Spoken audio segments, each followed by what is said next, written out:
There's a movie installment of an iconic genre franchise that was made because the series needed an injection of new talent to tie all the storylines together.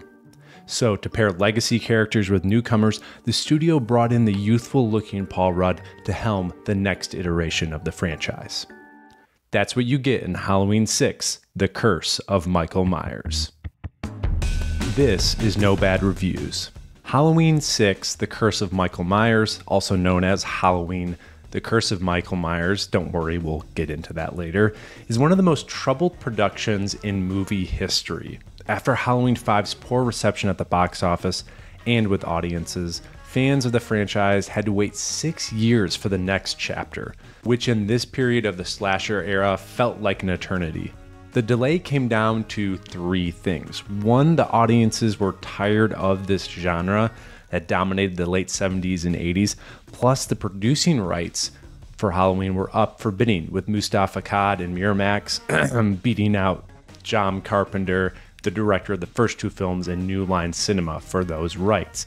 But mainly the struggle for Halloween 6 to get to screens came down to the story. Now, this was a pre-MCU and Star Wars prequel era of genre filmmaking, and sequels were not considered in this grand continuity or corporate planning. The logic was simple. If a sequel made enough money, they'd make another sequel, no matter if Michael Myers, Jason, or Freddy was killed off in the previous one. This created a storyline for the Halloween franchise that moves down the family line of Laurie Strode, the original final girl in the series, and puts her kin in the crosshairs of Michael Myers, the unchanging constant in the series. Well, besides Halloween 3. But stay with me. And Halloween 5 had really stepped up the lore. They introduced a backstory of a druid curse called Thorn and the mysterious man in black who released Michael Myers at the end of the film. So, if you were the producers of the next Halloween iteration, where would you go next? This is where the problems of the production really started to kill Halloween 6. Early on, there appeared to be 2 camps making this movie, Mustafa Akkad and his son, and They Who Shall Not Be Named over at Miramax. After going through multiple iterations of scripts and directorial candidates, which includes offering Quentin Tarantino an opportunity to write the script, the task was eventually done by Daniel Farrands, a huge fan of the franchise who intended to have Halloween 6 wrap up key storylines in the franchise into one epic story that also includes callbacks, really fan service that we see all the time now in comic book movies. Unfortunately, this really didn't happen. Quoting Farrands, "It was like seeing my childhood dream turned into a living nightmare. I had no control. I was forced to stand by as producers took their hands to the script and cut out everything that was scary and suspenseful." After the first-hand finished version of the film tested poorly to a crowd of New York City teenage boys, They Who Shall Not Be Named took over and reshot the entire final act of the movie and made alterations to the music, storyline, and core elements of the backstory for the theatrical version that most people saw in 1995 and that you'll see if you stream the movie today. The rest is history. Halloween 6 did not perform well at the box office and almost killed the franchise. But just like Michael Myers, Halloween 6 could not stay dead. Long after the theatrical cut came out on DVD, fans actually got to see the producer's cut, which was prior to the Weinstein's involvement in hacking up of the movie. This allows fans to watch 2 different versions of Halloween 6 with very different plot points, and it's a very interesting watch comparison between the two. To the best of my knowledge, here's kind of this very basic back of the VHS at the Blockbuster storyline that I can share with you, doing my best. Paul Rudd's character Tommy essentially is leading the Scooby Gang to try to figure out the mystery of why Michael Myers is returning and how he's connected to this powerful Druidic cult past.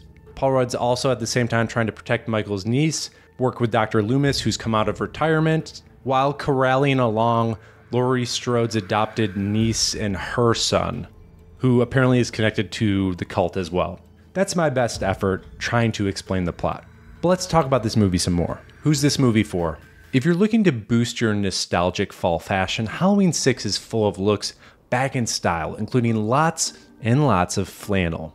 And there are some 90s trends that haven't returned, like Michael Myers' punk rock hair and an abusive, alcoholic, patriarchal father.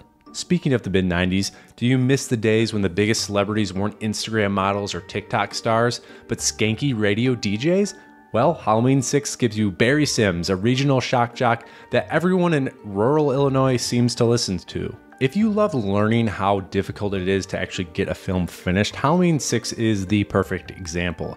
Even with solid IP, studio backing, and iconic characters, Halloween 6 barely crossed the finish line. And that's a pretty much universal view on this movie. It's remarkable that it got made, let alone 2 versions of it. Plus, if you're a fan of the franchise, Halloween 6 will force you to dive deeper into the lore of what could have happened in this iteration, because there are so many alternative drafts and endings that can change the canon in the franchise altogether. Even though you might need to take notes while you're watching the movie just to follow along what's happening with a version of Halloween 6, it's worth watching because the final performance of everyone's favorite mad psychiatrist, Dr. Loomis, is played by legendary British actor Donald Pleasence. Sadly, Pleasence passed away during the filming of Halloween 6, which makes the decision to reshoot the ending an odd choice.